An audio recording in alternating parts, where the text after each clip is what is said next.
चंद्रपूर महाअश्विनी विद्युत केंद्रामध्ये मुख्य अभियंता म्हणून मागील 1 वर्षापासून विजय राठोड साहेब हे रुजू झाले तेव्हापासून या चंद्रपूर महाअश्विनी विद्युत केंद्रामध्ये मोठ्या प्रमाणामध्ये भ्रष्टाचार सुरू आहे। विजय राठोड हे रुजू झाल्यानंतर यांनी आपले जवळचे नातेवाईक विक्की राठोड यांना टेक्निकल असिस्टंट म्हणून या पदावर नियुक्त केले। वास्तविक पाहता या टेक्निकल असिस्टंट पदाची काही गरज नाही आहे, परंतु टेक्निकल असिस्टंट हे जे पद आहे या पदाच्या माध्यमातून जे विक्की राठोड विजय राठोड साहेब यांचे नातेवाईक आहे हे सर्व सेक्शनमध्ये फोन करून आपल्या जवळच्या जे कंत्राटदार असतात त्या कंत्राटदारांना कसं काम मिळावं याकरिता त्यांच्या सोयीने फाईल बनवण्याकरता स्वतः फोन करतात आणि त्याच्यानंतर यांच्याकडे एवढे अधिकार दिलेले आहे की कोणत्या कंत्राटदाराच्या कामाला बजेट दिलं पाहिजे किंवा कोणत्या कंत्राटदाराला वर्क ऑर्डर दिले पाहिजे, पीओ, हे सगळं ठरवण्याचा अधिकार जे आहे ते मुख्य अभियंता राठोड साहेब यांनी आपले जवळचे नातेवाईक विक्की राठोड यांना दिलेले आहे।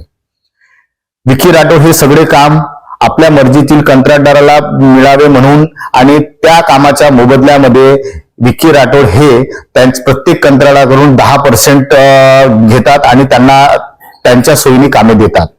मागील 1 वर्षामध्ये विक्की राठोड आणि विजय राठोड साहेब यांनी आपल्या मर्जीतील जे कंत्राटदार आहे, जे 5 ते 7 कंत्राटदार आहेत, त्याच कंत्राटदारांना कामे मिळावीत म्हणून मोठ्या प्रमाणात म्हणजे करोडो रुपयाची कामे यांनी त्या आपल्या 4-5 जवळच्या कंत्राटदारांना दिली आहे आणि त्याच्या मोबदल्यामध्ये 10% घेण्याचं काम आणि ह्या सगळ्या पैशाचा व्यवहार जो आहे हे यांचे जवळचे नातेवाईक ज्यांची टेक्निकल असिस्टंट म्हणून नियुक्ती केली आहे ते विक्की राठोड हे सगळ्या पैशाचा व्यवहार बघतात। तसेच प्रत्येक सेक्शन मध्ये जर कोणाला फाईल बनवायची असेल तर त्या फाईल बनवण्याकरता त्या सेक्शन म्हणजे एक्झिक्युटिव्ह इंजिनियरला पैसे द्यावे लागते। त्याच्या व्यतिरिक्त आपल्याकडे आरपी सेक्शन आहे, त्या आरपी सेक्शन मध्ये एक्झिक्युटिव्ह इंजिनियर, अधीक्षक अभियंता यांना सुद्धा आपल्या त्या आरपी सेक्शन मध्ये जे मुख्य सेक्शन आहे त्या सेक्शन मध्ये सुद्धा पैसे द्यावे लागते आणि या ठिकाणी पैसे दिल्याशिवाय कोणतेच काम या विजय राठोड साहेबांच्या कार्यकाळामध्ये होत नाही आहे। मागील वर्षभरामध्ये प्रत्येक सेक्शनमध्ये पैसे घेतले जातात। स्वतः विजय राठोड यांचे जवळचे नातेवाईक विक्की राठोड कोणाला कामं द्यावं, कोणाला बजेट द्यावं, कोणाला ऑर्डर द्यावं त्याकरता पैसे जमा करण्याचं काम हे सगळं विक्की राठोड हे करत असतात। मागील 1 वर्षामध्ये असे अनेक करोडोची कामे विजय राठोड यांनी आपल्या मर्जीतील कंत्राटदारांना दिलेली आहे आणि त्याच्या बदल्यामध्ये पैसे जमा करण्याचं काम हे विक्की राठोड करीत आहे। या सर्व कामाची चौकशी करण्याकरता आम्ही मागील मुख्यमंत्रींना, या विभागाच्या ऊर्जा सचिवांना आणि आपल्या विभागाचे MD यांना सुद्धा निवेदन प्रत्यक्ष भेटून निवेदन दिलं आणि त्यांनी यांच्यावर कारवाई होईल अशी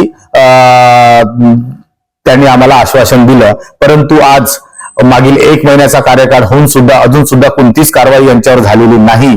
त्यामुळे जर आता लवकरात लवकर जर कारवाई झाली नाही तर आमच्या माध्यमातून आंदोलनाचा पवित्रा हा घेतला जाईल आणि हे आंदोलन हे फक्त चंद्रपूरच्या पर्यंत मर्यादित राहणार नाही तर या विभागाचं मुख्य कार्यालय प्रकाशगड इथपर्यंत हे आंदोलन केल्याशिवाय आम्ही आता राहणार नाही।